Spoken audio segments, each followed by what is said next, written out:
Academy. Good evening everyone. Welcome to Harish Academy. Today we will discuss January 22nd, 2026 current affairs in detail. ఇవాళ మన first topic భారతదేశపు మొట్టమొదటి immersive in vitro fertilization knowledge centre. భారతదేశపు మొట్టమొదటి immersive IVF అంటే ఇక్కడ in vitro fertilization knowledge centre మహారాష్ట్రలోని ముంబైలో లాంచ్ చేశారు. India's first immersive in vitro fertilization knowledge centre opened in Mumbai, Maharashtra. ఇక్కడ ఫస్ట్ ఐవీఎఫ్ అంటే ఏంటో తెలుసుకోవాలా, తర్వాతనే మనకి ఈ టాపిక్ గురించి అర్థమవుతుంది. ఇక్కడ ఇమ్మర్సివ్ అంటే ఏంటి, ఐవీఎఫ్ అంటే ఏంటి. ఇమ్మర్సివ్ టెక్నాలజీస్ అంటే మనకి ఇప్పుడు మనం చూస్తూ ఉన్నాం కదా, డిజిటల్ టెక్నాలజీస్, ముఖ్యంగా artificial intelligence, 3D technologies. So ఈ టెక్నాలజీస్ని ఉపయోగించి మనము ఇప్పుడు వీడియో గేమ్స్ ఆడుతూ ఉన్నాము. ఆ గేమ్స్ ఆడేటప్పుడు మనం ఎలా ఉంది, అసలు 3D గ్లాసెస్ పెట్టుకొని ఆ గేమ్స్ ఆడితే ఆ ఇమ్మర్సివ్ టెక్నాలజీస్ హెల్ప్తో అసలు మనం ఇక ఈ ఫిజికల్ వరల్డ్ని మర్చిపోయి కంప్లీట్గా మనమే ఆ గేమ్లో ఇన్వాల్వ్ అయిపోయాము, ఆ గేమ్ని మనమే ఆడుతున్నామేమో అన్నంత ఎక్స్పీరియన్స్, అనుభవాన్ని కలుగజేస్తూ ఉంది ఇమ్మర్సివ్ టెక్నాలజీస్, ఈ 3D గ్లాసెస్ టెక్నాలజీ ఇవన్నీ కూడా. సో మరి ఇక్కడ ఐవీఎఫ్ అంటే ఇన్ విట్రో ఫర్టిలైజేషన్, తెలుగులో చెప్పాలి అంటే కృత్రిమ గర్భ ఫలదీకరణ. మనం చూస్తూ ఉన్నాం ఇప్పుడు ఇండియాలో ముఖ్యంగా ఈ ఇన్విట్రో ఫర్టిలైజేషన్ టెక్నాలజీ ద్వారా, ఈ ఐవీఎఫ్ ప్రొసీజర్ ద్వారా పిల్లల్ని ఎక్కువ మంది కనడానికి ఇంట్రెస్ట్ చూపుతూ ఉన్నారు. దానికి మెయిన్ రీజన్ ఏంటంటే చాలామంది కపుల్స్కి ఎవరికైతే ముఖ్యంగా సంతాన సమస్యలు ఉంటాయో, ఎవరికైతే పిల్లలు పుట్టరు అని చెప్పేసి డాక్టర్స్ చెప్తారో అటువంటి వాళ్ళు ఈ ఐవీఎఫ్ సెంటర్స్కి వెళ్తూ ఉన్నారు. రీసెంట్గా ముఖ్యంగా లాస్ట్ ఇయర్ 2025 జూలై ఆగస్ట్ ఆ టైంలో హైదరాబాద్లో ఈ ఐవీఎఫ్ స్కామ్ బయటపడింది. అందరు కూడా మనం అప్పుడు పేపర్ చదివే ఉంటే ఒక టాపిక్ ఐడియా ఉంటుంది. 2025లో హైదరాబాద్లో యూనివర్సల్ సృష్టి ఫర్టిలిటీ సెంటర్ స్కామ్, యూనివర్సల్ సృష్టి ఫర్టిలిటీ సెంటర్ స్కామ్ జరిగింది.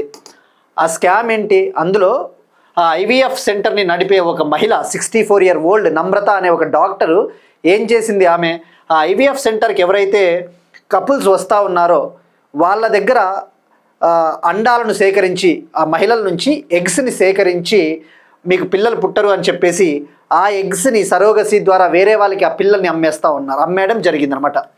సో ఫస్ట్ ఇక్కడ ఐవీఎఫ్ అంటే కొద్దిగా లిటిల్ బిట్ ఒక ఐడియా ఉండాలి. ఇన్విట్రో ఫర్టిలైజేషన్ టెక్నాలజీ ప్రొసీజర్ అంటే కపుల్కి ఎవరైతే పిల్లలు పుట్టారో వాళ్ళు వెళ్తారు, ఆ మహిళ నుంచి ఎగ్స్ని, అండాలని సేకరిస్తారు.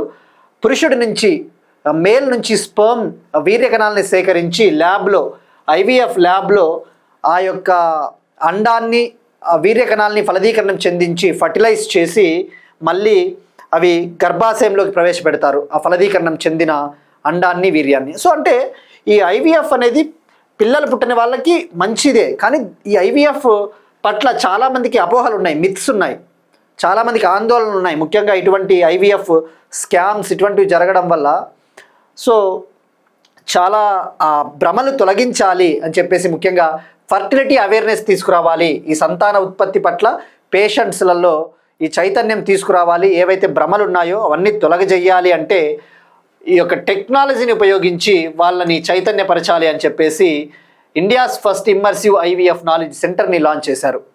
సో మరి ఎవరు లాంచ్ చేశారు అంటే ఆక్సిజన్ ఐవీఎఫ్ అనే సంస్థ లాంచ్ చేయడం జరిగింది. ఇక్కడ మీరు చూస్తే ఇమేజ్లో మొత్తం అంతా టెక్నాలజీని, ఆర్టిఫిషియల్ ఇంటెలిజెన్స్ అటువంటి టెక్నాలజీస్ని ఉపయోగించి ఆ ఐవీఎఫ్ సెంటర్స్కి వచ్చే పేషెంట్స్కి మొత్తం డెసిషన్స్, ట్రాన్స్పరెంట్ ఇన్ఫర్మేషను, వాళ్ళకి ఖచ్చితమైన సమాచారాన్ని అంతా అందజేయడం జరుగుతుంది. సో మరి దాని పేరు వచ్చేసి మనకి Bharat Daftary knowledge centre, Bharat Daftary knowledge centre, ఆ యొక్క ఐవీఎఫ్ నాలెడ్జ్ సెంటర్ పేరు. సో ఇది మనకి ఫ్యాక్ట్ ఓరియంటేషన్లో మనకి ఫస్ట్ టాపిక్. నెక్స్ట్ వన్, వీధి కుక్కల బెడదను ఎదుర్కోవడానికి లూధియానాలో మొదటి కుక్కల అభయారణ్యం. పంజాబ్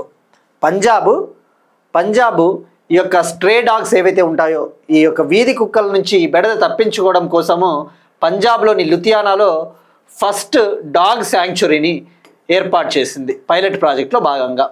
ఇది పంజాబ్లో first dog sanctuary, Punjab opens it's first dog sanctuary. మరి ఇక్కడ ఈ వీధి కుక్కల విషయానికి వస్తే మనం ప్రీవియస్ క్లాస్లో కూడా డిస్కస్ చేసుకున్నాం. ఇటీవల సుప్రీంకోర్టు గైడ్లైన్స్ కూడా జారీ చేసింది. ఎవరైతే ఈ వీధి కుక్కలకి ఫుడ్ పెడతారో, ఒకవేళ ఆ కుక్కలు కనుక కరిస్తే ఎవరైతే ఆ పబ్లిక్ ప్లేసెస్లో వీటికి ఆహారం పెడతా ఉన్నారో వాళ్ళే బాధ్యత వహించాలి అని చెప్పేసి కూడా సుప్రీంకోర్టు చెప్పింది. లాస్ట్ ఇయర్ అయితే ఇక నేషనల్ క్యాపిటల్ టెరిటరీ ఢిల్లీ ప్రభుత్వానికి గైడ్ లైన్స్ ఆర్డర్స్ కూడా జారీ చేసింది. మొత్తం ఆ నేషనల్ క్యాపిటల్ టెరిటరీ ప్రాంతంలో ఉన్న ఈ స్ట్రే డాగ్స్ వీధి కుక్కల్ని ఇమ్మీడియట్గా తొలగించండి అని చెప్పేసి. ఎందుకంటే ఈ డాగ్ బైట్ అనేది అంత సీరియస్ ఇష్యూ. మనం ఒక టాపిక్ డిస్కస్ చేసుకున్నాం కదా ఇటీవల, Delhi government epidemic diseases act కింద, ఈ ఎపిడమిక్ వ్యాధుల చట్టం కింద ఈ డాగ్ బైట్ కుక్క కాటుని నోటిఫైడ్ డిసీజ్ అంటే గుర్తించదగిన వ్యాధిగా ప్రకటించింది అని చెప్పేసి కూడా తెలుసుకున్నాం. సో మరి ఇక్కడ మనం ఫస్ట్ ఫోకస్ చేయాల్సింది అసలు ఏంటి డాగ్ శాంక్చురీ అంటే. పైలట్ ప్రాజెక్ట్లో భాగంగా పంజాబ్లోని లుధియానాలో ఏర్పాటు చేశారు.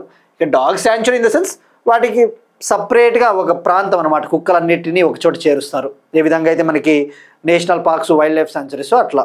అంటే ఈ డాగ్ బైట్స్ని, కుక్క కాటులని తగ్గించాలి. మరి ఇండియాలో మెయిన్గా ఈ స్ట్రే డాగ్ పాపులేషన్ని కంట్రోల్ చేయడం కోసం, ఈ వీధి కుక్కల సంఖ్యను, జనాభాను తగ్గించాలి అంటే ఏమైనా చట్టాలు ఉన్నాయంటే మనకి ఎగ్జామ్ పాయింట్ ఆఫ్ వ్యూలో ఒక 2 ఇంపార్టెంట్ కండిషన్స్ ఉన్నాయి. ఐ మీన్ చట్టాలు లేదంటే రూల్స్.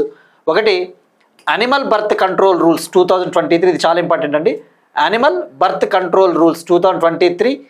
అలానే prevention of cruelty to animals act 1960. Prevention of cruelty to animals act 1960 అంటే ఏంటి? ఈ యొక్క జంతువులకి హింస కలిగించుకోకుండా చూసే చట్టము. సో ఈ చట్టాలు తప్పకుండా గుర్తుపెట్టుకోండి. Prevention of cruelty to animals act 1960, animal birth control rules 2023. ఇక సో తద్వారా పంజాబ్ డాగ్ బైట్స్ని కంట్రోల్ చేస్తుంది. ఇక మరి ర్యాబీస్ విషయానికి వస్తే మనం ఇక్కడ ఒక 2 పాయింట్లు తప్పకుండా డిసీజెస్ సందర్భం వచ్చినప్పుడు తెలుసుకోవాలి. మనం తెలుసుకున్నాం కదా ఆల్రెడీ, ర్యాబీస్ అనేది ఇది ఎక్కువగా కుక్కల ద్వారా వస్తుంది. ఇది జూనోటిక్ డిసీజ్. జూనోటిక్ డిసీజ్ అంటే ఏంటి? యానిమల్స్ నుంచి హ్యూమన్స్కి వస్తుంది. మరి ఇది ఏ వైరస్ ద్వారా వస్తుందంటే లిస్సా వైరస్ అనే ఒక జీనస్, లిస్సా వైరస్ అనే ఒక జాతికి చెందినది అని చెప్పేసి మనం తెలుసుకున్నాం. ఇక పర్టికులర్గా చెప్పాలి అంటే, ఎగ్జాక్ట్గా చెప్పాలి అంటే ర్యాబీస్ వైరస్ ర్యాబ్డో వైరస్ ద్వారా వస్తుంది. గుర్తుపెట్టుకోండి, ఈ ర్యాబీస్ వైరస్ జాతి ఏ జాతికి చెందినదంటే లిస్సా వైరస్. కానీ పర్టికులర్గా ఈ ర్యాబీస్ వైరస్ పేరు ఏంటంటే ర్యాబ్డో వైరస్. గుర్తుపెట్టుకోండి, ర్యాబ్డో వైరస్. మరి 99% ఆఫ్ ద ర్యాబీస్ కేసులు అన్నీ కూడా డాగ్స్ ద్వారానే వస్తాయి, 90 నుంచి 99%. కానీ ఈ యొక్క ర్యాబ్డో వైరస్ అనేది కుక్కల్లో మాత్రమే కాదు, గబ్బిలాలు, బ్యాట్స్లో ఉంటాయి, క్యాట్స్, పిల్లులు, ఫాక్సెస్, నక్కలు, వూల్ఫ్స్, తోడేళ్ళు, ఇటువంటి వాటిలో కూడా ఈ ర్యాబ్డో వైరస్ అనేది ఉంటుంది. సో అవి మనల్ని కరిచినప్పుడు మనకి వస్తుందన్న విషయం గుర్తుపెట్టుకోండి. సో ఇది మనకి డిసీజెస్ పాయింట్ ఆఫ్ వ్యూలో చాలా ఇంపార్టెంట్. ఇక ర్యాబీస్ అటాక్ అయితే స్టార్టింగ్లో సిమ్టమ్స్ నార్మల్గా ఉంటాయి, ఫీవరు, అటువంటి సిమ్టమ్స్ ఉంటాయి, ఫీవర్, హెడేక్. కానీ వితిన్ ఫ్యూ వీక్స్లోనే మనం కనుక అలర్ట్ కాలేదు అంటే మాత్రము వితిన్ ఫ్యూ వీక్స్, కొన్ని వారాల్లోనే లైక్ న్యూరలాజికల్ ఎఫెక్ట్, మొత్తం మన బ్రెయిన్ అఫెక్ట్ అయిపోయి మన బ్రెయిన్ న్యూరాన్స్ అంతా కూడా అటాక్ అయిపోయి కోమాలోకి వెళ్ళిపోయి చనిపోతారు. సో ఇది మనకి చాలా ఇంపార్టెంట్ అండి. సో ఇక్కడ గుర్తుపెట్టుకోండి, లిస్సా వైరస్ జీనస్, జూనోటిక్ వ్యాధి, ర్యాబ్డో వైరస్. మరి వరల్డ్ హెల్త్ ఆర్గనైజేషన్, ప్రపంచ ఆరోగ్య సంస్థ దీన్ని నెగ్లెక్టెడ్ ట్రోపికల్ డిసీజ్గా ప్రకటించింది. అంటే ఏంటి? ఈ యొక్క నిర్లక్ష్యం కాబట్టి ఉష్ణమండల వ్యాధి. ఉష్ణమండల ప్రాంతాలు అంటే ఏంటి? ట్రోపికల్ కంట్రీస్ అంటే మనకి ఇప్పుడు మనకి ఈక్వేటర్ ఉంటుంది కదా, కర్కట రేఖ, మకర రేఖ. ఈ ట్రోపిక్స్ ప్రాంతాల్లో, ఉష్ణమండల ప్రాంతాల్లో ఉన్న దేశాలు, ఉదాహరణకు మన ఆఫ్రికన్ కంట్రీస్, కొన్ని కంట్రీస్, ఇండియా, ఇవన్నీ కూడా ట్రోపికల్ కంట్రీస్ కిందకే వస్తాయి. సో ఈ దేశాల్లో ఎక్కువగా ఉంది ఈ వ్యాధి, ఇది నిర్లక్ష్యం కాబడ్డది అని చెప్పేసి. So neglected tropical disease WHO classify చేసింది.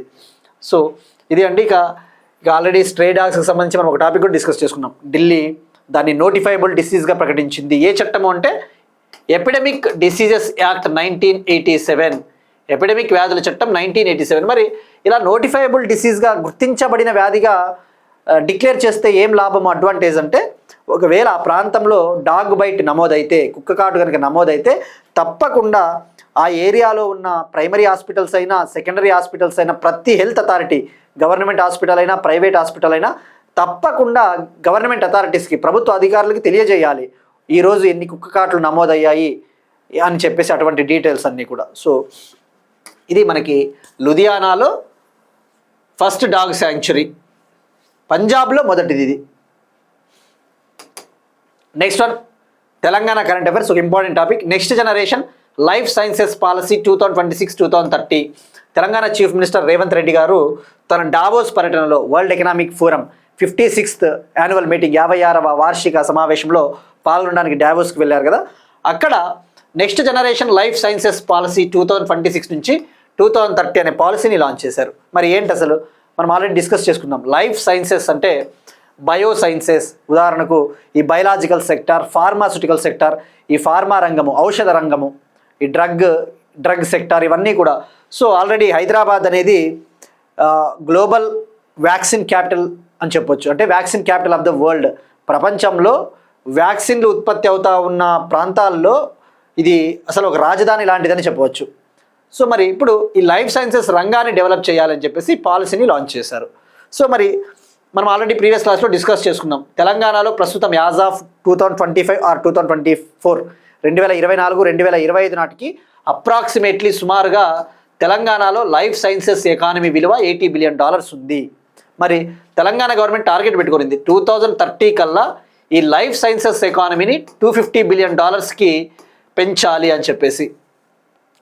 2030 కల్లా $250 బిలియన్ రీచ్ చేయాలి అని చెప్పేసి టార్గెట్ పెట్టుకుంది తెలంగాణ గవర్నమెంట్. సో ఇప్పుడు ఈ యొక్క ఆశయాలన్నీ కూడా సక్సెస్ కావాలి అంటే పాలసీ అవసరం అని చెప్పేసి ఈ పాలసీ లాంచ్ చేశారు. మనం ఎగ్జామ్ పాయింట్ ఆఫ్ వ్యూ తెలుసుకోవాల్సింది పాలసీ హైలైట్స్. సో ఈ పాలసీలో భాగంగా లైఫ్ సైన్సెస్ ఇన్నోవేషన్ ఫండ్ని ఏర్పాటు చేస్తూ ఉంది తెలంగాణ గవర్నమెంట్.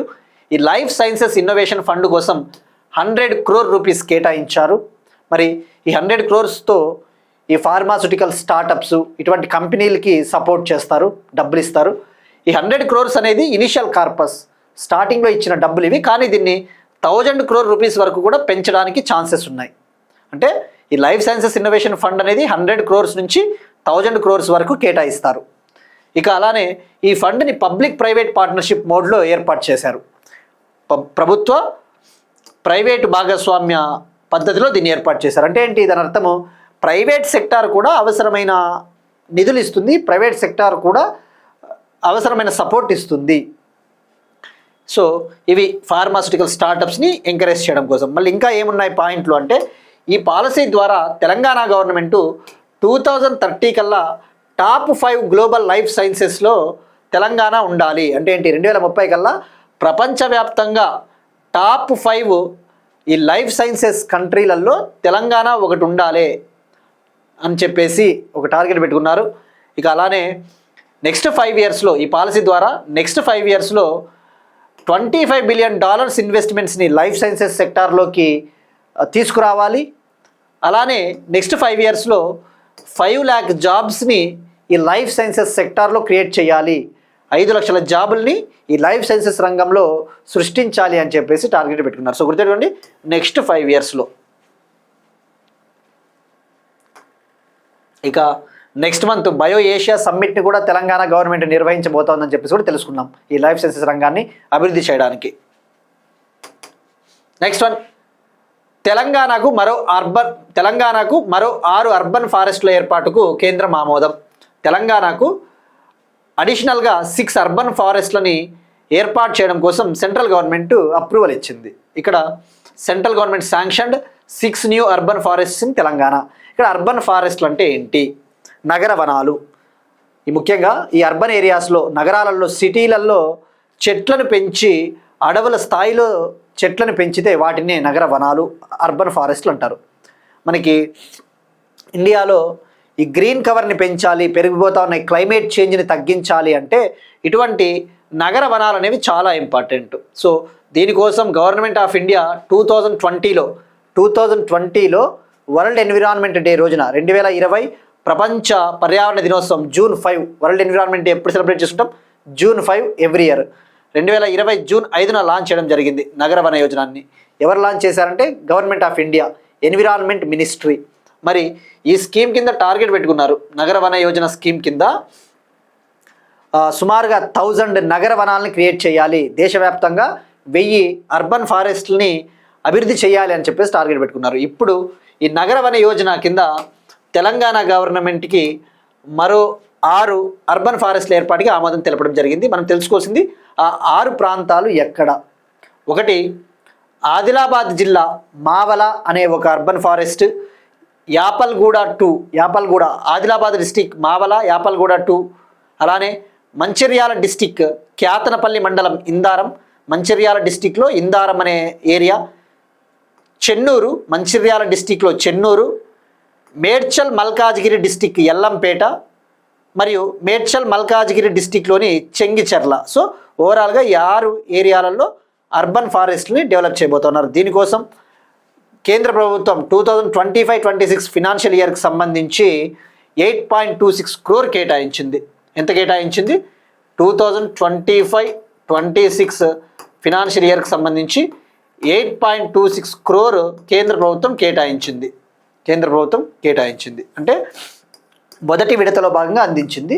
మొదటి విడతలో భాగంగా 70% నిధులు అందించింది. సో ఎంత ఇచ్చిందో గుర్తుపెట్టుకోండి, 8.26 crore. మరి ఈ నగర వన యోజన కింద ఈ అర్బన్ ఫారెస్ట్ని డెవలప్ చేయాలి అంటే ఫండ్స్ ఏ దాని కింద ఇస్తారంటే కంపా చట్టం 2016, కంపా యాక్ట్ 2016 ఉంది కదా. కంపా అంటే compensatory afforestation fund management and planning authority, CAMPA చట్టం కింద ఇవ్వడం జరుగుతుంది. అంటే ఏంటి? కాంపెన్సేటరీ అఫారెస్టేషన్ అంటే జనరల్గా ఒక ఇండస్ట్రీ ఉంది. ఒక ఇండస్ట్రీ ఒక పర్టికులర్ ప్రాంతంలో ఏదైనా ఒక ఇండస్ట్రీని ఏర్పాటు చేయాలి అనుకుంటా ఉంది. ఒక కంపెనీ వాళ్ళు ఒక పలానా ప్రాంతంలో ఒక ఇండస్ట్రీని ఏర్పాటు చేయాలనుకుంటా ఉన్నారు. అయితే ఆ ఇండస్ట్రీని ఏర్పాటు చేయాలంటే అక్కడ చెట్లు ఉంటాయి కొన్ని వందల వేల సంఖ్యలో. మరి ల్యాండ్ కావాలి వాళ్ళకి. వీళ్ళు ఏం చేస్తారు? ఆ చెట్లని కొట్టివేస్తే మేము ఆ కంపెనీ ఏర్పాటు చేసుకుంటామని అన్నప్పుడు వీళ్ళ కోసము ఆ ల్యాండ్ని క్లియర్ చేసిస్తారు. కానీ చెట్లు కోల్పోయాం కదా మనం, మరి దానికి ఎవరు బాధ్యత? కాంపెన్సేషన్ ఎవరిస్తారు అంటే ఆ కంపెనీ వాళ్ళు దానికి నష్టపరిహారంగా డబ్బులు ఇవ్వడమో లేకపోతే వేరే చోట ఇలాంటి గ్రీన్ ప్రాజెక్ట్స్ని డెవలప్ చేయడమో జరుగుతుంది. అది కంపా అంటే కాంపెన్సేటరీ అఫారెస్టేషన్ ఫండ్. సో కంపా అథారిటీలు అంటారు. ఈ కంపా చట్టం 2016 కింద ఈ నిధులు అందజేస్తారు ఈ నగర వన యోజన కింద. సో ఇక్కడ గుర్తుపెట్టుకోండి, world environment day June 5th. Next one, Andhra Pradesh current affairs. Global quantum bio foundry. Andhra Pradesh government జీవ విజ్ఞాన శాస్త్రంలో పరిశోధనల్ని ఇంప్రూవ్ చేయాలి, పెంపొందించాలి అని చెప్పేసి గ్లోబల్ క్వాంటమ్ బయో ఫౌండరీని అమరావతిలో ఏర్పాటు చేస్తూ ఉన్నట్టు ఒక డెసిషన్ తీసుకునింది. ఇక్కడ ఫస్ట్ మనం క్వాంటమ్ గురించి తెలుసుకుందాం. ఆల్రెడీ ఆంధ్రప్రదేశ్ గవర్నమెంట్ లాస్ట్ ఇయరే అమరావతిలో క్వాంటమ్ వ్యాలీని లాంచ్ చేసింది. ఈ క్వాంటమ్ టెక్నాలజీని అభివృద్ధి చేయాలి, క్వాంటమ్ కంప్యూటర్ రంగాన్ని అభివృద్ధి చేయాలి అని చెప్పేసి.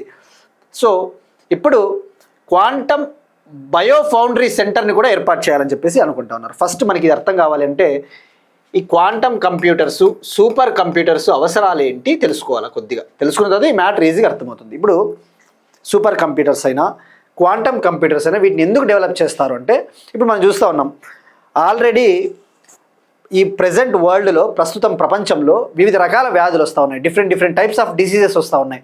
సో ఆ వివిధ రకాల వ్యాధులు, ముఖ్యంగా జెనెటిక్ డిసీజెస్, జన్యుపరమైన వ్యాధులు, అంతు చిక్కని వ్యాధులు, మొండి వ్యాధులు, నయం కాని వ్యాధులు, క్యాన్సర్ లాంటి డిసీజెస్ని కంట్రోల్ చేయాలన్నా, లేదంటే మారుతున్న వాతావరణ పరిస్థితులు, క్లైమేట్ చేంజ్ ఎక్కువైపోతూ ఉంది.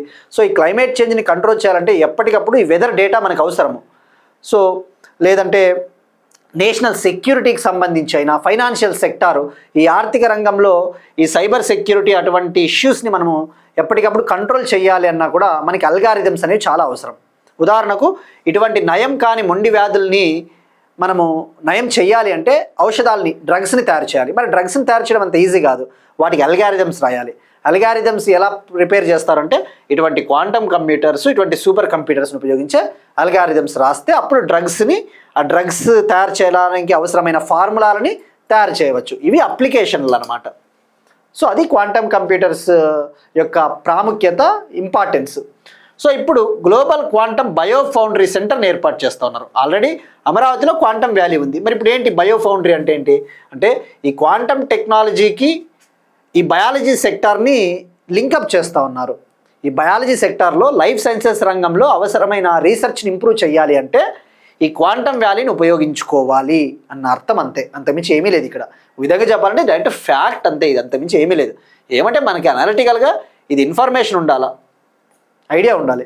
సో మరి ఇప్పుడు ఈ గ్లోబల్ క్వాంటమ్ బయో ఫౌండరీని ఈ అమరావతి క్వాంటమ్ వ్యాలీ పరిధిలోకి తీసుకురాబోతున్నారు. ఈ గ్లోబల్ క్వాంటమ్ బయో ఫౌండరీని అమరావతి క్వాంటమ్ వ్యాలీ కిందకి తీసుకురాబోతున్నారు. మరి దీన్ని ఎవరి సహకారంతో డెవలప్ చేస్తూ ఉన్నారు అంటే ఇందులో పార్ట్నర్స్ ఉన్నారు.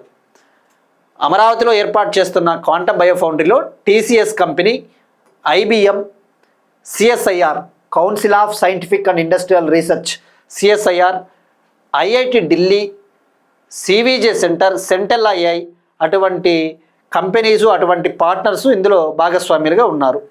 సో ఇది మనకి సరే, ఇది మనకి ఎనఫ్ అండి. ఇక అలానే ఆంధ్రప్రదేశ్ గవర్నమెంటు ఈ ఇయర్ సెప్టెంబర్లో క్వాంటమ్ కంప్యూటర్ని కూడా లాంచ్ చేయబోతూ ఉంది. Already quantum valley last year launch చేశారు. ఈ సంవత్సరం సెప్టెంబర్ 2026లో ఇండియాలోనే the most advanced IBM 133 cubit quantum system 2ని లాంచ్ చేయబోతూ ఉన్నారు. అమరావతిలో ఈ ఇయర్ సెప్టెంబర్లో భారత్లోనే అత్యాధునిక క్వాంటమ్ కంప్యూటర్, ఇండియాలోనే advanced IBM 133 cubit quantum system 2 కంప్యూటర్ని install చేయబోతున్నారు, ఏర్పాటు చేయబోతూ ఉన్నారు. సో ఆల్రెడీ ఇండియాలోనే క్వాంటమ్ పాలసీని ఇంప్లిమెంట్ చేసిన ఫస్ట్ స్టేటు ఆంధ్రప్రదేశ్. దేశంలోనే మొదటగా క్వాంటమ్ పాలసీని అమలు చేసిన రాష్ట్రము ఆంధ్రప్రదేశ్. సో ఇది ఎప్పుడు లాంచ్ చేయబోతున్నారంటే సెప్టెంబర్ అండి. సో ఈ పేరు గుర్తుపెట్టుకోండి సరిపోతుంది. నెక్స్ట్ వన్, ఎకానమీకి సంబంధించి ఒక important scheme, Atal pension Yojana మరో 5 ఏళ్ళు పొడిగింపు. యూనియన్ క్యాబినెట్ అటల్ పెన్షన్ స్కీమ్ని మరో 5 years ఎక్స్టెండ్ చేసింది. సో ఇక్కడ first Atal pension Yojana scheme అంటే ఏంటో తెలుసుకోవాలి. అటల్ పెన్షన్ యోజన, ఇండియాలో 2 types ఆఫ్ ఎంప్లాయీస్ ఉంటారు. ఆర్గనైజ్డ్ సెక్టార్లో పనిచేసే ఎంప్లాయీస్, అన్ఆర్గనైజ్డ్ సెక్టార్లో పనిచేసే ఎంప్లాయీస్. ఆర్గనైజ్డ్ సెక్టార్ అంటే ఏంటి? సెక్యూరిటీ ఉంటుంది వాళ్ళకి, ఉదాహరణకు ప్రభుత్వ రంగ ఉద్యోగులు, government sector employees. Unorganised sector అంటే ఏంటి? కార్మికులు, సంఘటిత రంగం కాని వాళ్ళు అంటే ఏంటి? కార్మికులు, కన్స్ట్రక్షన్ సెక్టార్లో పనిచేసే వాళ్ళు, గిగ్ వర్కర్సు, ప్లాట్ఫామ్ వర్కర్సు. వీళ్ళకి లైక్ సెక్యూరిటీ ఉండదు. గవర్నమెంట్ ఎంప్లాయీస్ అయితే 60 years కంప్లీట్ అయిపోయిన తర్వాత వాళ్ళకి నెల నెల పెన్షన్ వస్తుంది, వాళ్ళ లైఫ్ని హ్యాపీగా లీడ్ చేయొచ్చు. కానీ ఈ అన్ఆర్గనైజ్డ్ సెక్టార్లో ఇన్కమ్ ట్యాక్స్ పేయర్స్ని వదిలేయండి, కొద్దిగా కాసేపు పక్కన పెడదాం. ఈ యొక్క కన్స్ట్రక్షన్ సెక్టార్ ఇటువంటి రంగాల్లో పనిచేసే వాళ్ళకి మంత్లీ పెన్షన్ అనేది ఉండదు. సో వాళ్ళ బతుకు తెరువు అనేది చాలా కష్టతరం అవుతుంది. సో అటువంటి కాంటెక్స్ట్లో వాళ్ళకు కూడా మంత్లీ పెన్షన్ ఇస్తే ఎలా ఉంటుంది, నెల నెల కనుక వాళ్ళకు కూడా పెన్షన్ ఇస్తే హ్యాపీగా ఉంటారు కదా అని చెప్పేసి యూనియన్ గవర్నమెంటు 2015లో అటల్ పెన్షన్ యోజన స్కీమ్ని లాంచ్ చేసింది. ఈ స్కీమ్లో భాగంగా ఏంటంటే ఈ అన్ఆర్గనైజ్డ్ సెక్టార్లో పనిచేసే వాళ్ళు, అసంఘటిత రంగంలో పనిచేసే వాళ్ళకి 60 ఏళ్ళు దాటిన తర్వాత నెల నెల వాళ్ళకి పెన్షన్ ఇస్తారు. మళ్ళీ పెన్షన్ ఊరినే ఇస్తుందంటే ఊరినే ఇవ్వదు గవర్నమెంట్, వీళ్ళు కూడా కొంత ప్రీమియం చెల్లించాల నెల నెల, లేదంటే సంవత్సరంకి హాఫ్ ఇయర్కి ఒకసారి అట్లా ప్రీమియం చెల్లించాల, అప్పుడు మాత్రమే ఈ పెన్షన్ ఇస్తారు. సో ఈ స్కీమ్ డీటెయిల్స్ తెలుసుకుంటే మనకు సరిపోతుంది. ఫస్ట్ అటల్ పెన్షన్ యోజన స్కీమ్ని 2015 9th May లాంచ్ చేశారు. మరి ఇందులో ఎవరు చేరడానికి అర్హులు అంటే 18 నుంచి 40 years ఉన్న మధ్య వాళ్ళు, 18 నుంచి 40 ఏళ్ళ మధ్యలో ఉన్న వాళ్ళు జాయిన్ అవ్వచ్చు. మరి వాళ్ళు ఎంత ఇవ్వాలి? వాళ్ళు ప్రీమియం చెల్లించాలన్నమాట. వాళ్ళు ప్రీమియం అనేది మంత్లీ, నెల నెల అన్నా చెల్లించవచ్చు ప్రీమియము. క్వార్టర్లీ అంటే ఏంటి? 3 నెలలకు ఒకసారన్నా ప్రీమియం చెల్లించుకోవచ్చు. హాఫ్ ఇయర్లీ అంటే ఏంటి? అర్ధ సంవత్సరంకి ఒకసారన్నా ప్రీమియం చెల్లించవచ్చు. వాళ్ళు ఎంత చెల్లిస్తున్నారు అనే దానిపైన వాళ్ళ పెన్షన్ ఆధారపడి ఉంటుంది. సో ఆ పెన్షన్ అనేది వాళ్ళకి మంత్కి 1000 నుంచి 5000 రూపీస్ ఉంటుంది. అంటే ఫర్ ఎగ్జాంపుల్ నేను నెలకు 200 రూపాయలు కట్టాను అనుకో, నాకు నెలకు 1000 వస్తుంది. నేను నెలకి 1000 రూపాయలు కట్టాను అనుకో, మేబీ నాకు నెలకి 5000 రూపాయలు పెన్షన్ రావచ్చు. అంటే ఇది జస్ట్ ఎగ్జాంపుల్ చెప్తున్నానండి. సో ఇక గుర్తుపెట్టుకోండి, సింపుల్గా వాళ్ళు కంట్రిబ్యూట్ చేసే అమౌంట్ ఆధారంగా వాళ్ళ పెన్షన్ ఆధారపడి ఉంటుంది. సో 1000 నుంచి 5000 రూపీస్. ఇక మరి ఈ యొక్క స్కీమ్ని ఎవరు నిర్వహిస్తారు అంటే pension fund regulatory development authority. Pension fund regulatory development authority ఈ స్కీమ్ని అడ్మినిస్టర్ చేస్తుంది. సో మరి ఇప్పుడు ఎప్పటి వరకు ఎక్స్టెండ్ చేశారు అంటే 5 ఏళ్ళు, అంటే 2030-31 వరకు, 2030-31 వరకు కేంద్ర ప్రభుత్వం దీన్ని ఎక్స్టెండ్ చేసింది. అవసరమైన ఫండ్స్ కూడా ఇస్తుంది.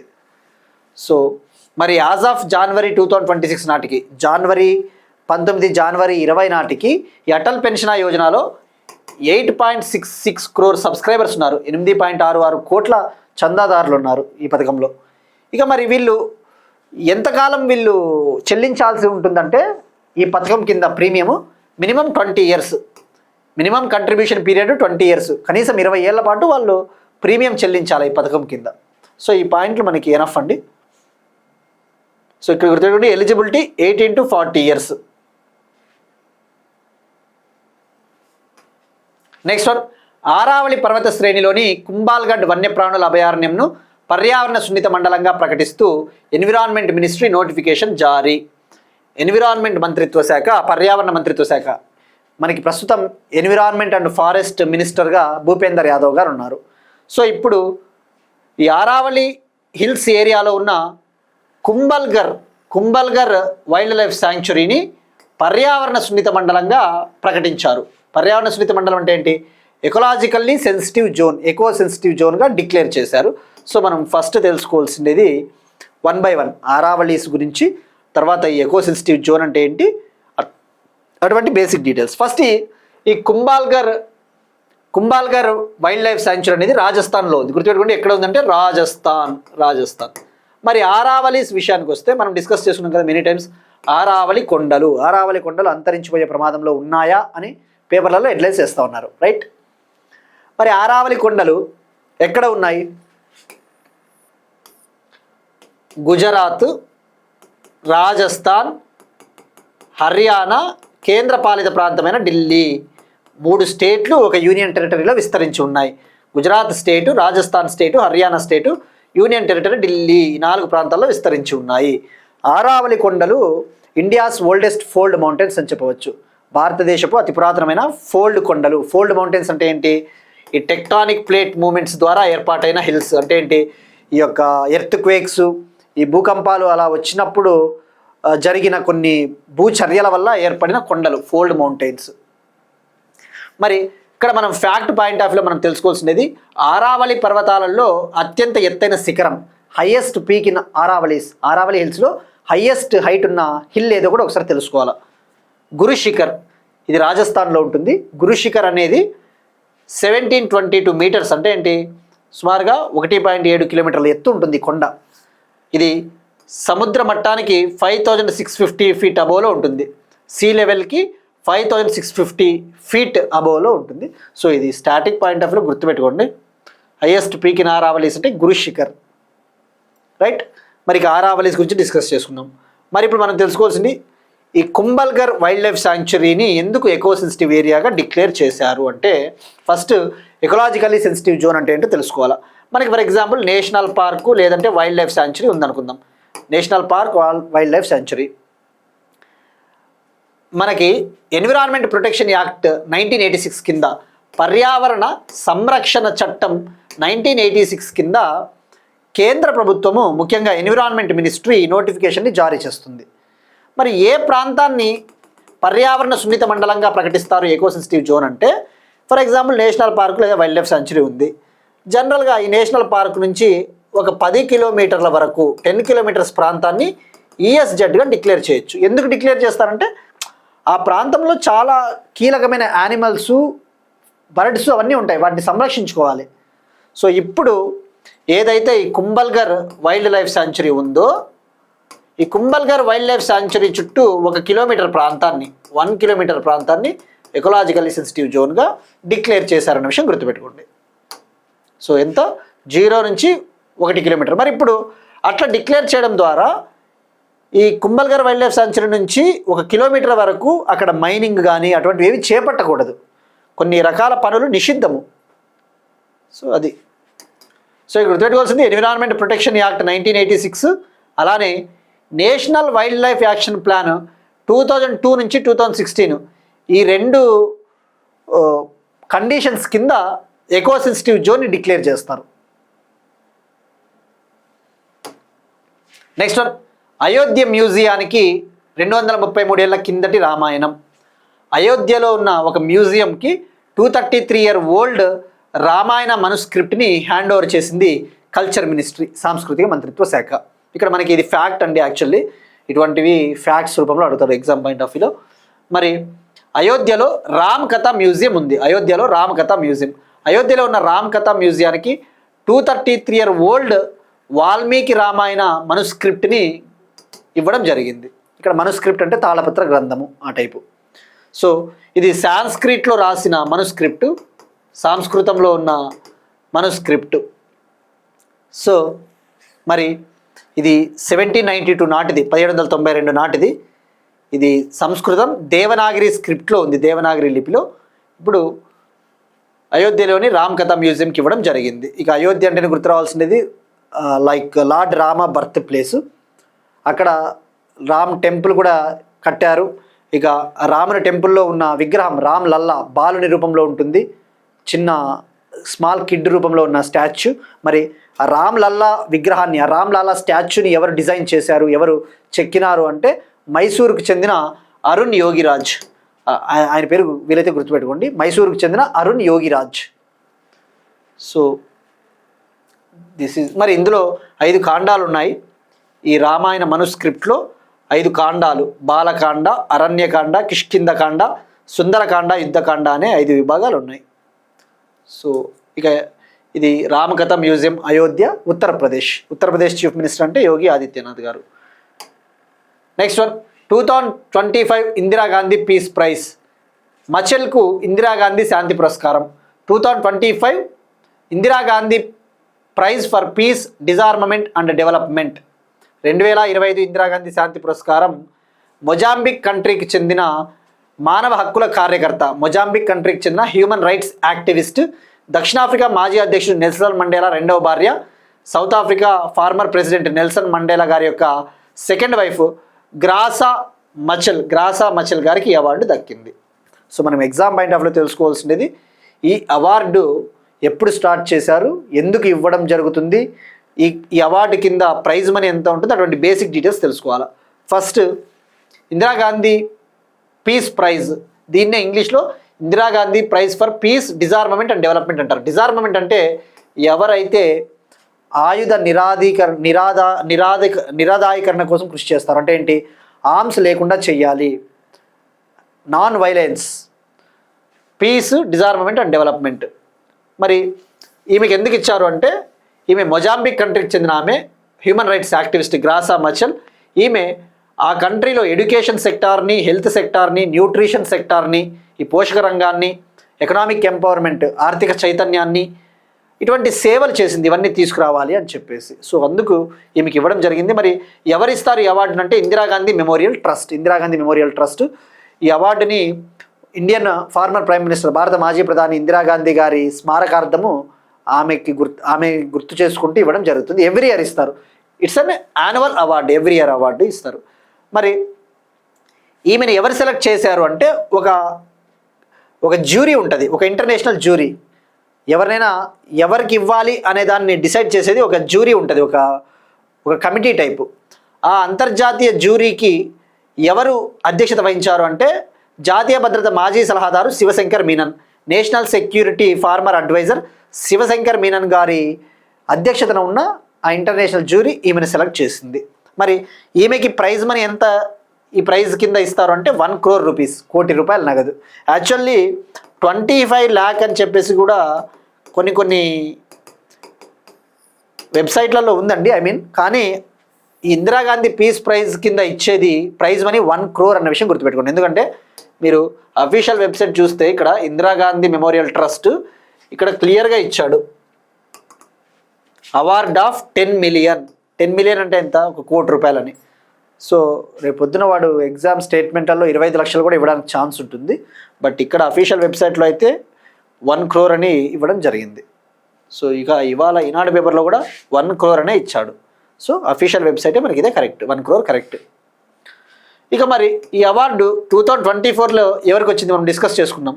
ఫస్ట్ ఈ అవార్డు విషయానికి వస్తే, ఈ అవార్డు 1986లో ఏర్పాటు చేశారు. ఎవ్రీ ఇయర్ ఇస్తారు, పర్సన్కైనా ఇస్తారు, ఆర్గనైజేషన్కైనా ఇస్తారు. అంటే ఏంటి, ఒక వ్యక్తి కన్నా ఇవ్వవచ్చు, ఒక సంస్థ కన్నా ఇవ్వవచ్చు, ఎవరైతే ప్రపంచ శాంతి కోసం, ప్రపంచ అభివృద్ధి కోసం కృషి చేసి ఉంటారో. మరి 2024లో ఎవరికి వచ్చింది మనం డిస్కస్ చేసుకున్నాం. చిలీ కంట్రీ మాజీ అధ్యక్షురాలు, చిలీ కంట్రీ మాజీ అధ్యక్షురాలు మిచెల్లే బ్యాచ్లెట్ అనే మహిళకు వచ్చింది. ఆమె చిలీ కంట్రీలో ముఖ్యంగా జెండర్ ఈక్వాలిటీ, ఈ లింగ సమానత్వం కోసం, ప్రజాస్వామ్యం కోసం, మానవ హక్కుల కోసం కృషి చేసింది. Human rights, democracy, gender equality కోసం ఆమె ట్రై చేసింది, ఎఫర్ట్స్ పెట్టింది. సో 2024లో ఎవరికి ఇచ్చారంటే మిచెల్లే బ్యాచ్లెట్. మరి ఈ అవార్డు ఏర్పాటు చేసినప్పుడు 1986లో ఎవరికి ఇచ్చారు అంటే పార్లమెంటేరియన్స్ ఫర్ గ్లోబల్ యాక్షన్ అనే సంస్థకి ఇవ్వడం జరిగింది. ఇక 1987లో రష్యా, అప్పటి సోవియట్ యూనియన్కు చెందిన లీడర్ మైఖేల్ గోర్బచేవ్, 1987లో మైఖేల్ గోర్బచేవ్ గారికి ఇవ్వడం జరిగింది. ఇక ఇంపార్టెంట్ ఎవరికి వచ్చిందంటే కొంతమంది మనం చూసుకుంటే 1987లో మైఖేల్ గోర్బచేవ్, 1989లో యూనిసెఫ్కి, 2014లో ఇస్రోకి వచ్చింది, 2014లో ఇస్రోకి. అంటే దాని అర్థము టెక్నాలజీ కోసం కృషి చేసినా కూడా ఈ అవార్డ్స్ ఇవ్వడం జరుగుతుంది. డెవలప్మెంట్ కావాలి మనకి. ఇక 2021లో ప్రథమ్ అనే ఒక ఎన్జిఓకి, 2022లో Indian medical association and the trained nurses association of India అనే సంస్థకు. బట్ మనకి ఫస్ట్ ఎప్పుడు ఏర్పాటు చేశారనేది గుర్తుపెట్టుకుంటే సరిపోతుందండి. Next one, doctor C Palanivelu ఆత్మకథ హిందీ ఎడిషన్ను న్యూఢిల్లీలో విడుదల చేసిన వైస్ ప్రెసిడెంట్ సిపి రాధాకృష్ణన్ గారు న్యూఢిల్లీలో ఒక పుస్తకాన్ని రిలీజ్ చేశారు. ఆ పుస్తకం ఎవరికి సంబంధించిందంటే డాక్టర్ సి పళనివేలు గారి యొక్క ఆత్మకథ హిందీలో రిలీజ్ చేయడం జరిగింది. డాక్టర్ సి పళనివేలు గారి యొక్క ఆటోబయోగ్రఫీ హిందీ ఎడిషన్ని రిలీజ్ చేశారు. మరి ఇక్కడ ఎవరు మనకి డాక్టర్ సి పళనివేలు అంటే ఈయన తమిళనాడుకు చెందిన ఒక సర్జన్, తమిళనాడుకు చెందిన ఒక శస్త్రచికిత్స వైద్యుడు. ఈయన లాప్రోస్కోపిక్ సర్జన్. ఈయన ఎందుకు ఫేమస్ అంటే 1991లో తమిళనాడులోని కోయంబత్తూరులో లాప్రోస్కోపిక్ సర్జరీ సెంటర్ను ఏర్పాటు చేశాడు, ఓపెన్ చేశాడు. అది సౌత్ ఇండియాలో ఏర్పాటు చేసిన మొట్టమొదటి లాప్రోస్కోపిక్ సర్జరీ సెంటర్.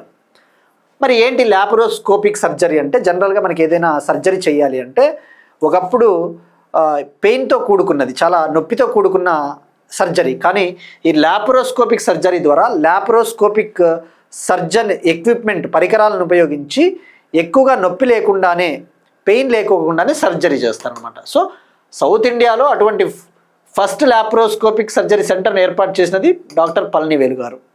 సో మరి ఆ బుక్ పేరు ఏంటి అంటే పళనివేలు గట్స్ అనే ఆటోబయోగ్రఫీ, ఆత్మకథ. సో మరి ఆ ఆత్మకథలో ఏమున్నాయంటే ఆయన మెడిసిన్ సెక్టార్లో చేసిన ఇన్నోవేషన్స్, కృషి కావచ్చు, ఆయన సోషల్ సర్వీస్, ఏ విధంగా సమాజానికి సేవ చేశాడు, ఆ డీటెయిల్స్ అన్నీ కూడా ఉన్నాయి. నెక్స్ట్ వన్, న్యూజిలాండ్ మరియు జార్జియాకు కొత్త రాయబారులను నియమించిన భారత ప్రభుత్వం. Government of India New Zealand country and Georgia కంట్రీకి భారతదేశపు తరపున కొత్త రాయబారులని, న్యూ అంబాసిడర్స్ని నియమించింది. మనకి ఫ్యాక్ట్ పాయింట్ ఆఫ్ వ్యూలో వాళ్ళు ఎవరు అని తెలుసుకుంటే సరిపోతుంది. న్యూజిలాండ్ కంట్రీకి ఇండియన్ హై కమిషనర్గా, న్యూజిలాండ్ దేశంలో తదుపరి భారత రాయబారిగా మువన్పుయ్ సైవి అనే మహిళని నియమించడం జరిగింది. ఇక జార్జియా కంట్రీ అనేది ఇది యూరప్ కాంటినెంట్లో భాగం, యూరప్ ఖండంలో ఉన్న ఒక దేశము. జార్జియా కంట్రీకి తదుపరి భారత రాయబారిగా, నెక్స్ట్ అంబాసిడర్ ఆఫ్ ఇండియాగా అమిత్ కుమార్ మిశ్రా గారిని నియమించడం జరిగింది. ఎవరు? అమిత్ కుమార్ మిశ్రా. మరి ఇక జార్జియా క్యాపిటల్ విషయానికి వస్తే Georgia capital Tbilisi, Georgia capital T silent అండి ఇక్కడ, బిలిసి. న్యూజిలాండ్ క్యాపిటల్ వచ్చేసి వెల్లింగ్టన్. నెక్స్ట్ వన్, రిటైర్మెంట్ ప్రకటించిన NASA astronaut Sunita Williams. Famous ప్రఖ్యాత వ్యోమగామి, అమెరికాకు చెందిన ఇండో అమెరికన్ సునీత విలియమ్స్ ఈ స్పేస్ సెక్టార్కి, అంతరిక్ష రంగానికి రిటైర్మెంట్ ప్రకటించారు. మరి ఇక్కడ మనం తెలుసుకోవాల్సింది ఈమె ఘనతలు ఏంటి. మనకి సునీత విలియమ్స్ అంటేనే గుర్తు రావాల్సిందేది, ఈమె నాసాలో సుమారుగా 27 ఇయర్స్ పాటు, 27 ఏళ్ల పాటు సేవలు అందించింది. ఈమె స్పేస్లో సుమారుగా 608 డేస్ గడిపింది, 608 రోజులు స్పేస్లో గడిపింది. మరి 9 టైమ్స్ స్పేస్ వాక్ నిర్వహించింది, 9 సార్లు అంతరిక్షంలో నడిచింది. సో ఇక్కడ ఈమె ఘనతలు తీసుకోవాలి. ముఖ్యంగా సునీత విలియమ్స్ అంటేనే గుర్తురావాల్సినది 2025లో ఈమె ఇంటర్నేషనల్ స్పేస్ స్టేషన్లో సుమారుగా 9 నెలలు గడిపిన తర్వాత ఎర్త్కి చేరుకునింది. 2024లో బోయింగ్ స్టార్ లైనర్ అనే ఒక మిషన్ ద్వారా అంతర్జాతీయ అంతరిక్ష కేంద్రం ఇంటర్నేషనల్ స్పేస్ స్టేషన్లోకి ఎంటర్ అయ్యారు. అయితే వాళ్ళు అక్కడ స్టార్టింగ్లో ఉండాల్సింది 8 రోజులే, 8 డేసే ఉండాలి. కానీ కొన్ని టెక్నికల్ ఇష్యూస్, కొన్ని సమస్యలు రావడం వల్ల 9 నెలల పాటు ఆమె అంతర్జాతీయ అంతరిక్ష కేంద్రంలో ఉండిపోయింది. దానివల్ల ఆమె చివరిగా 2025 మార్చ్ ఆ టైంలో మళ్ళీ స్పేస్ ఎక్స్ క్రూ 9 మిషన్ ద్వారా, SpaceX Dragon crew 9 mission ద్వారా ఆమె సేఫ్గా ఎర్త్కు వచ్చింది. ఈమెతో పాటు మరో నాసా ఆస్ట్రోనాట్, మరో నాసా వ్యోమగామి బుచ్ విల్మోర్తో కలిసి ఆమె వచ్చిందనమాట. సో అట్లా ఈమె అన్ని గణితాలు ఉన్నాయన్నమాట. మరి ఈమె 3 మిషన్ల ద్వారా ఇంటర్నేషనల్ స్పేస్ స్టేషన్కి వెళ్ళింది. ఇంటర్నేషనల్ స్పేస్ స్టేషన్ అంటే ఏంటి? అంతర్జాతీయ అంతరిక్ష కేంద్రం. భూమికి 400 కిలోమీటర్ల ఎత్తులో ఉంటుంది, ఎర్త్కి 4000 కిలోమీటర్ హైట్లో ఉంటుంది. ఇది ఒక లేబొరేటరీ టైప్ అనమాట, ఒక రీసెర్చ్ స్టేషన్ టైపు. మరి ఇక్కడ మనకి ఈమె గురించి తెలుసుకోవాల్సినది ఏంటంటే, ఈమె స్పేస్లో సుమారుగా 62 అవర్స్ 6 మినిట్స్ పాటు మారథాన్ని నిర్వహించింది. అంటే ఏంటి? ఈ యొక్క అంతరిక్షంలో 62 గంటల 6 నిమిషాల పాటు మారథాన్ అంటే ఒక స్పేస్ వాక్ టైపు నిర్వహించింది. ఒక స్పేస్లో హైయెస్ట్ మారథాన్, స్పేస్లో అత్యధికంగా మారథాన్ను నిర్వహించిన మొదటి మహిళా వ్యోమగామి. First women to conduct space marathon is Sunita Williams. ఆ విషయం గుర్తుపెట్టుకోండి. సో మరి నాసా అంటే నేషనల్ ఏరోనాటిక్ స్పేస్ అడ్మినిస్ట్రేషన్, అమెరికాకు చెందిన స్పేస్ ఏజెన్సీ. నాసాకి చీఫ్గా జేరెడ్ ఐజాక్ మ్యాన్ ఉన్నారు. ఎవరున్నారు?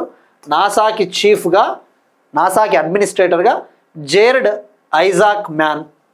సో ఇక్కడ గుర్తుపెట్టుకోండి, 2024-25లో ఆమె ఏ మిషన్ ద్వారా భూమికి సేఫ్గా వచ్చిందంటే స్పేస్ ఎక్స్ క్రూ 9. ఇక ఆమె చివరిసారిగా నిర్వహించిన 2 మిషన్లు ఏవి అంటే ఇవే, Boeing star liner, space X crew 9. ఇక మనకి స్టాటిక్ పాయింట్ ఆఫ్ వ్యూలో ఈ అంతరిక్షంలోకి వెళ్ళిన మొట్టమొదటి భారతీయుడు ఎవరు అంటే Rakesh Sharma. First Indian to go in to the space. ఎవరు? రాకేష్ శర్మ 1984లో సోవియట్ యూనియన్కు చెందిన సోయజ్ T-11 స్పేస్ క్రాఫ్ట్ ద్వారా స్పేస్లోకి ఎంటర్ అయ్యారు. మరి స్పేస్లోకి వెళ్ళిన ఫస్ట్ ఆస్ట్రోనాట్ ఎవరు? స్పేస్లోకి వెళ్ళిన మొదటి పర్సన్ యూరీ గగారిన్. ఇది 2021లో జరిగిన ACC ఆర్మీ క్యాడెట్ కాలేజ్ ఎగ్జామ్లో అడిగారు. Who was the first human to travel to space? అంతరిక్షంలోకి వెళ్ళిన మొదటి వ్యక్తి ఎవరు అంటే ఆప్షన్ యూరీ గగారిన్ అండి. యూరీ గగారిన్, అతను సోవియట్ యూనియన్కి చెందినవాడే. ఇక మరి first Indian origin women to go in to the space, అంతరిక్షంలోకి వెళ్ళిన మొదటి భారతీయ మహిళ అంటే కల్పనా చావ్లా. ఇక నీల్ ఆర్మ్స్ట్రాంగ్ అంటే చంద్రుడిపైకి కాలు మోపిన మొదటి వ్యక్తి, first human to land on moon, Neil Armstrong, America. Next one, స్పోర్ట్స్కి సంబంధించి గూగుల్ జెమినీ ఏఐతో BCCI 270 crore sponsorship deal. Google కంపెనీకి చెందిన జెమినీ ఏఐతో BCCI 270 కోట్ల అగ్రిమెంట్ కుదుర్చుకునింది. ఇక్కడ ఫస్ట్ మనం తెలుసుకోవాల్సింది, BCCI అంటే board of control for cricket in India. ఇండియాలో క్రికెట్ని డెవలప్ చేయడం కోసం ఒక body, board of control for cricket in India. ప్రస్తుతం దీనికి చైర్మన్గా మిథున్ మన్హాస్ ఉన్నాడు. ఎవరు? మిథున్ మన్హాస్. మరి ఇప్పుడు గూగుల్ కంపెనీకి చెందిన జెమినీ ఏఐతో 270 crore డీల్ కుదుర్చుకునింది. ఏంటి అసలు, ఎందుకు డీలు? ఇప్పుడు మనం చూస్తూ ఉన్నాం, క్రికెట్లో ఆల్రెడీ టెక్నాలజీ అనేది చాలా ఫాస్ట్గా వస్తూ ఉంది. మనము మ్యాచ్ చూసేటప్పుడు ఆర్టిఫిషియల్ ఇంటెలిజెన్స్ టెక్నాలజీని ఉపయోగించి మనకి వీడియోలు వేస్తూ ఉంటాడు. సో మన క్రికెట్ని ఇంకా ఇంట్రెస్టింగ్గా వీక్షకులకి బాగా ఆకర్షణీయంగా తయారు చేయాలంటే ఇటువంటి టెక్నాలజీ అవసరం అని చెప్పేసి ఇటువంటి కంపెనీలతో అగ్రిమెంట్లు కుదుర్చుకుంటూ ఉంటారు. మరి ఇప్పుడు మనం చూస్తూ ఉన్నాం, ఒకప్పుడు జనరల్గా క్రికెట్ పిచ్ని పరిశీలించాలి అంటే కామెంటేటర్సు, కెప్టెన్ వీళ్ళు వెళ్ళి ఆ పిచ్ పైన అసలు ఆ పిచ్ని కాలుతో తొక్కి చేత్తో పరిశీలించి ఈ పిచ్ ఎలా ఉంది, ఈరోజు వర్షం పడినప్పుడు పిచ్ ఎలా ఉంది అట్లా చెప్పేవాళ్ళు. ఈ టెక్నాలజీ వచ్చిన ద్వారా మొత్తం టెక్నాలజీ ద్వారానే ముందుగానే ప్రెడిక్ట్ చేస్తూ ఉన్నారు. అంటే ఇలా ఉండవచ్చు ఈ పిచ్, ఆటకి ఇలా ఉండవచ్చు, టాస్ గెలిస్తే బౌలింగ్ ఎంచుకుంటే మేలు అట్లా అంటున్నారు. అంటే ఒక విధంగా చెప్పాలి అంటే టెక్నాలజీ పెరిగింది, కానీ మనకి పాతకాలంలో వచ్చిన అనుభవాలు అయితే దూరం చేసిందని చెప్పవచ్చు. సో ఇప్పుడు గూగుల్ జెమినీ ఏఐతో 270 crore డీల్. మరి ఏం చేయబోతున్నారంటే ఈ క్రికెట్ సెక్టార్లో ఇంకా ఈ టెక్నాలజీని డెవలప్ చేయడం కోసం జెమినీ కంపెనీ వర్క్ చేస్తుంది. ఇక మరి ఆల్రెడీ ఓపెన్ ఏఐకి చెందిన చాట్ జీపీటీ, ఓపెన్ ఏఐ కంపెనీకి చెందిన చాట్ జీపీటీ ప్రస్తుతం ఉమెన్ ప్రీమియర్ లీగ్ ఉంది కదా, ఉమెన్ ప్రీమియర్ లీగ్ నడుస్తూ ఉంది, మహిళా క్రికెట్ లీగ్. ఆ ఉమెన్ ప్రీమియర్ లీగ్కి వన్ ఆఫ్ ద స్పాన్సర్స్గా వ్యవహరిస్తూ ఉంది. ఒక స్పాన్సర్గా చాట్ జీపీటీ కూడా ఉంది. మరి ఇప్పుడు ఐపీఎల్ సీజన్ స్టార్ట్ కాబోతా ఉంది. ఐపీఎల్ సీజన్ స్టార్ట్ అవ్వడానికి ముందు ఈ డీల్ కుదిరింది. సో మరి ఐపీఎల్కి ప్రస్తుతం టాటా గ్రూప్ స్పాన్సర్గా ఉంది. ఐపీఎల్కి ఎవరు స్పాన్సర్ అంటే టాటా గ్రూపు. ఇండియన్ క్రికెట్ టీంకి జెర్సీ స్పాన్సర్గా అపోలో టైర్స్, అంటే మన భారతీయులు మన ఇండియన్ క్రికెటర్స్ ధరించే డ్రెస్ పైన అపోలో టైర్స్ అనే బ్రాండ్ ఉంటుంది.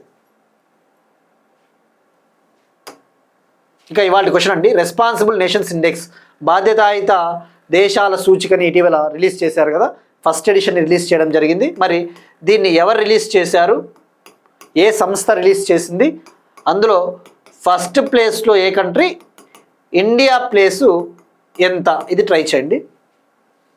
కానీ నిన్న అడిగిన క్వశ్చన్ ఆపరేషన్ పవన్ అనే దాన్ని ఇండియన్ గవర్నమెంట్ 1987లో లాంచ్ చేసింది. శ్రీలంకలో అప్పుడు ఎల్టీటీఈ తీవ్రవాదుల సమస్య ఎక్కువగా ఉంటే ఆ ఎల్టీటీఈ, ఆ liberation for tigers of Tamil Eelam ఉగ్రవాదులు ఆ జాఫ్నా ఏరియాని ఆక్యుపై చేస్తే ఆ జాఫ్నా ప్రాంతాన్ని తిరిగి పొందడానికి శ్రీలంకకు సహాయంగా Indian peace keeping force mission, భారత శాంతి పరిరక్షక దళ మిషన్ని పంపించడం జరిగింది.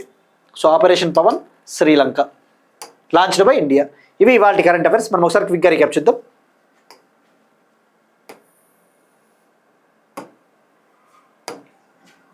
భారతదేశపు మొట్టమొదటి immersive IVF knowledge centre Mumbai. వీధి కుక్కల బెడదను ఎదుర్కోవడానికి లుధియానాలో మొదటి కుక్కల అభయారణ్యం Punjab. Rabies. Next generation life sciences policy 2026 to 2030 తెలంగాణకు మరో 6 అర్బన్ ఫారెస్ట్లు.